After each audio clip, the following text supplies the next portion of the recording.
Food stall పెట్టుకున్న ఒక ఆవిడ, కుమారి ఆంటీ ఎవరో ఆవిడ పేరు, ఆవిడదేదో ఇష్యూ అయితే స్పందించిన ప్రభుత్వం, ఇంతమంది స్టూడెంట్స్ ఒక యూనివర్సిటీ మొత్తం అల్లాడుతున్నామన్నా, మా స్టూడెంట్స్ ఇంతమంది అల్లాడుతుంటే ఎందుకు స్పందించట్లేదన్నా?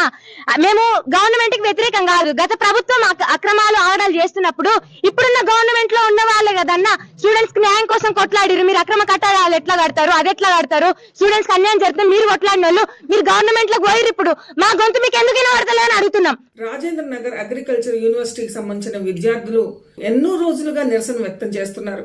ఎంకి పెళ్లి చూపిచావుకు వచ్చింది అన్నట్లుగా కుమారి ఆంటీకి ఒక వాగ్దానం చేయగానే ఆవిడ మాట ముఖ్యమంత్రి వింటాడు అని చెప్పని వారందరూ వచ్చి ఆవిడ మీద నిరసనకు దిగటం అనేది అదొక రకమైన విచిత్రమైన పరిణామం. నా మార్కు చూపిస్తాను అనంటూ ప్రతినపోలిన రేవంత్ రెడ్డి రాష్ట్ర గీతాన్ని మార్చారు, రాష్ట్రానికి సంబంధించిన నెంబర్ ప్లేట్లను మార్చారు. అలాంటప్పుడు